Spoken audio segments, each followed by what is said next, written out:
السلام عليكم ورحمة الله وبركاته. أهلا بكم مع إسلام أبو مازن. أهلا بكل جمهورنا العزيز. يا رب كلكم تكونوا في أحسن صحة وفي أحسن حال. النهاردة كالمعتاد هنتكلم عن أخبار الزمالك وكل مدار داخل نادي الزمالك. لايكاتكم يا زملكاوية مهمة جدا عشان خاطر الفيديو يوصل لأكبر عدد ممكن من جمهور نادي الزمالك العظيم فضلا وليس أمرا. دوس لايك نبدأ أخبارنا النهاردة.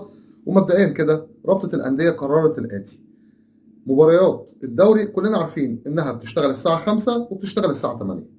قرروا ان هم يقدموها ساعة، يعني بدل الساعة 5 هتبقى الساعة 4، وبدل الساعة 8 هتبقى الساعة 7. امتى الكلام ده؟ من اول الاسبوع الثامن.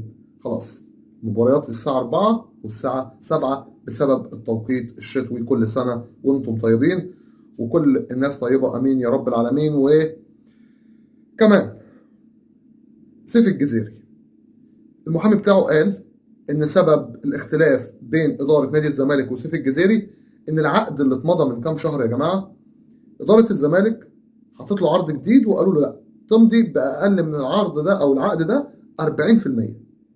40%، وده كبير بالنسبه لسيف الجزيري، وسيف الجزيري رفض. وكمان الوكيل بتاعه او المحامي بتاعه بيقول لو ما اخدناش مستحقاتنا هنضطر لفسخ التعاقد. هنضطر لفسخ التعاقد. ده كان كلام انس بن تميم وكيل سيف الجزيري. طيب التيشيرت الجديد بتاع نادي الزمالك كلنا شفناه، كلنا اتفرجنا عليه، واي تيشيرت نادي الزمالك احنا بنحبه وبنعشقه، بس الستايل بتاعه ما كانش اجمد حاجه صراحه. انا بقول لك وجهه نظري. اللي مبوظ الدنيا كمان اللياقه بتاعته. اللياقه بتاعته بجد انا ما بقولكش كلام. كان في تصميمات احسن من كده بكتير. وتيشيرت 2019 كان من احسن التيشيرتات اللي الواحد شافها، و2020 كمان. بس انا مش عارف ايه حكايه ان انت تكتب 1911 على حته كده، حاسس انها يعني سوري، يعني ايه عاملينها واصله. ما اعرفش. المهم غياب شيكابالا وغياب زيزو وغياب عبد الله السعيد وناس كتير ما صوروش بالتيشيرت. اداره الزمالك بتقول ان التيشيرت اتصور في اوقات هم ما كانوش موجودين فيها، يعني بالصدفه، يعني مش شرط ان هم ما جوش عشان في مشاكل او حاجات من دي. فده السبب ان هم ما تصوروش بالتيشيرت. وعضو مجلس اداره نادي الزمالك كابتن احمد سليمان يزف بشرى ساره بخصوص ملف تجديد احمد زيزو. قال ايه؟ قال لك خلصنا الملف بنسبه 88%. ملف التعاقد او التجديد بقى مع زيزو. مش انا بالنسبه لي والله تعاقد تجديد ليه بقى؟ كل واحد بالنسبه لي، ان لو تعاقد هو بالنسبه لي زيزو كل يوم صفقه جديده بالنسبه لي، لانه من اهم الصفقات داخل نادي الزمالك بنسبه 88%. انا عايز اسال كابتن احمد سليمان سؤال: هو اشمعنى 88؟ ليه ما بقوش 87؟ طب 86؟ طب 90؟ نتمنى ان كابتن احمد سليمان يكون كلامه مظبوط، ونتمنى ان فعلا يتم التجديد لزيزو، وان خلاص بيقول لك ما يتبقاش غير رتوش بسيطه خالص جدا، وان شاء الله يتم التجديد لزيزو. وقال لك بقيه اللعيبه اللي ما جددتش هيجددوا قريب جدا. بس هو محتاج صبر الجمهور. والله صبرنا كتير، صابرين كتير. ده احنا منتظرين ملف الصفقات كمان، يعني مش عارف. وقعد يقول ان اللي بيحصل في التحكيم ده صعب على نادي الزمالك، وان مستغرب جدا من التحكيم، مع ان المفروض ما تستغربش، لان ده انت لو مش هتعرف تواجه التحكيم انت هتقعد سنين وسنين زي ما بيحصل.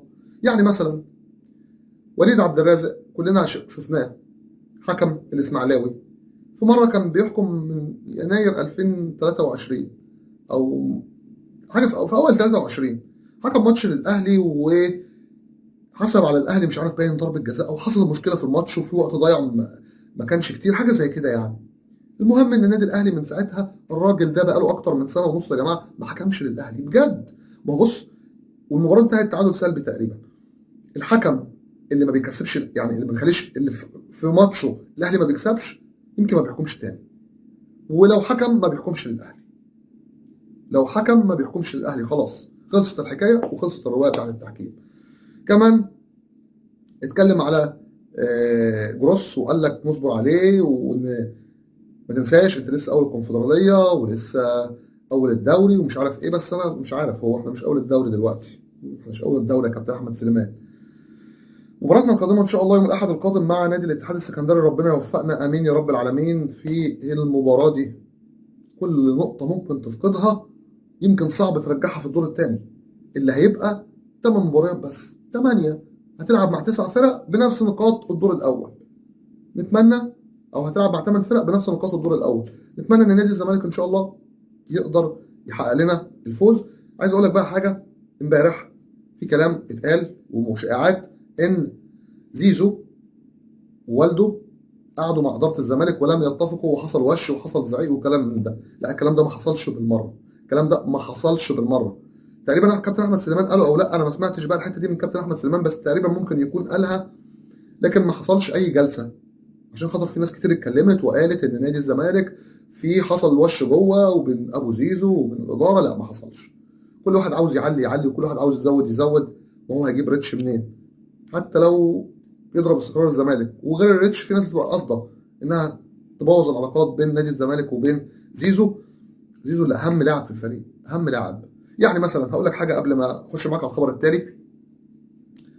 كابتن مصطفى يونس لاعب النادي الاهلي السابق بيقول لك مصطفى محمد مشي والزمالك ما وقفش عليه، فرجاني ساسي مشي والزمالك ما وقفش عليه، اشرف بن شرقي مشي والزمالك ما وقفش عليه، وفلان، وقعد يعد كذا لاعب. لا لا، صدقني الزمالك وقف عليهم. مشي بن شرقي، جبنا ابراهيم منضاي ما عوضوش. مصطفى محمد مشي وجبنا اكتر من مهاجم ما عوضوهوش. فرجاني ساسي مشي وجبنا اكتر من لاعب في وسط الملعب، واشرف روقه ومش عارف مين ومين ما عوضوهوش. لا، النبره والنغمه بتاعت ان الزمالك ما بيقفش على حد، ما بيقفش، بس ما ينفعش اغير جوده اللعيبه. انا لو هسيب لعيبه اجيب لعيبه زيها احسن منها. فكابتن مصطفى يونس بيقول كده على زيزو كمان، يعني فيما معناه انه نفسه ان زيزو يتباع، واي اهلاوي نفسه ان زيزو يمشي. صدقني. ايه تاني معانا في الاخبار؟ هقول لك ازاي النادي الاهلي بيفاوض 3 لعيبه من نادي الزمالك. يعني مثلا من شويه مهيب عبد الهادي قال لك ان النادي الاهلي هو مصدر مهيب.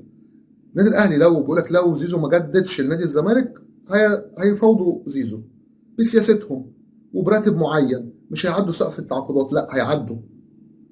ومش هيبداوا من دلوقتي، لا ده هم بداوا. يعني هم بيقول لك هيبداوا من يناير، لا هم من قبل يناير بادئين. طبعا يتمنوا زيزو ونص.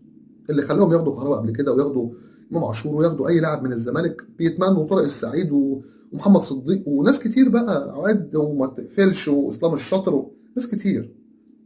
تاني لاعب محمود بنتايج. محمود بنتايج نادي بيراميدز عايزه والنادي الاهلي عايزه. بس حد هيقول لي طب ما هم عندهم يحيى عطيه الله. لا، هم مش يعني ايه، مش شايفين ان يحيى عطيه الله اقوى حاجه. طيب ما عندهم كريم الدبيس، اللاعب اصلا كولر مش مقتنع بيه. علي معلول لو رجع مش هيرجع زي الاول. فالعمليه هم محتاجينه. هم بيتكلموا عليه وبيلعبوا على حته ان الزمالك ممكن ما يقدرش يدفع المليون دولار بتوعه اللي هم هيدفعوا للنادي الفرنسي. ونتمنى ان احنا نخلص الموضوع ده بسرعه بسرعه.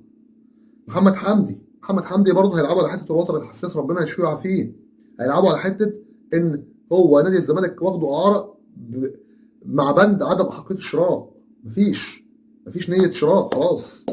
هو العقد طالع من انبي كده، فانت هتلمع وتنجم محمد حمدي وهم ممكن ياخدوه على الجاهز، وشايفين ان هو متالق. وفعلا بسم الله ما شاء الله الماتشات اللي بينزل يلعب فيها بيتالق فيها فعلا. هم شايفين كده وعايزين كده. خلي بالكم، بنطالب اداره الزمالك انها تفتح عينيها وتشغل بالها شويه بالفريق. انتوا اتكلمتوا كتير وقلتوا كلام كتير، وكل ما تتكلموا هتقولوا احنا عندنا مديونيات وكان وكان وكان. كان فعل ماضي. انت عملت ايه وبتعمل ايه دلوقتي؟ اللي اهم من ده كله، انت اتكلمت من فتره على ان انت هتقدر تجيب صفقات لنادي الزمالك، ولغايه دلوقتي ما شفناش صفقات. تاني حاجه اتكلمت على قناه الزمالك لسه وانتوا بتعملوا المتحف. هل احنا شفنا قناه الزمالك اتطورت؟ ما اظنش. فنتمنى منكم ان انتم ترضوا طموحات جمهور الزمالك، ما توقفوش كده. كل الحكام يعني حتى التحكيم، البيانات اللي بتتكتب ملهاش اي 30 لازمه صراحه. احنا عايزين بيانات افعال ليست اقوال. يعني لما الخبير التحكيمي احمد الشناوي يقول لك ضربه جزاء للزمالك، ضربه جزاء في ماتش المصري، والاهلي عليه ضربه جزاء، يبقى ناقص ايه؟ كمان محمد فاروق. كل الحكام اجمعت. واللي انيل من ده كله، عشان اقفل معاك الحلقه بقى، الزمالك اللي عامل نفسه زملكاوي وبيطلع يتكلم ويقول لك ايه الاهلي مش عارف ايه ضربه الجزاء مش ضربه جزاء.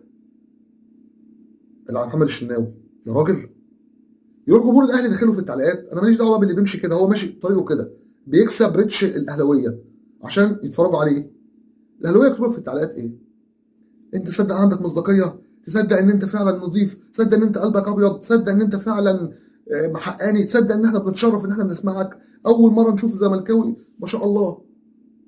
ده انتوا بتغلطوا نفسكم. انت خسران، اطلع قول راضي ضميرك. انا لو دي على محمد عواد اقول لك ضربه جزاء. ايوه اطلع قول. يخرب بيت الكوره اللي هتخليك تغلط ضميرك، يخرب بيت الكوره اللي هتخليك ان انت تكذب في يوم من الايام او ما تقولش الحق. ما شفتش كده قبل كده صراحه.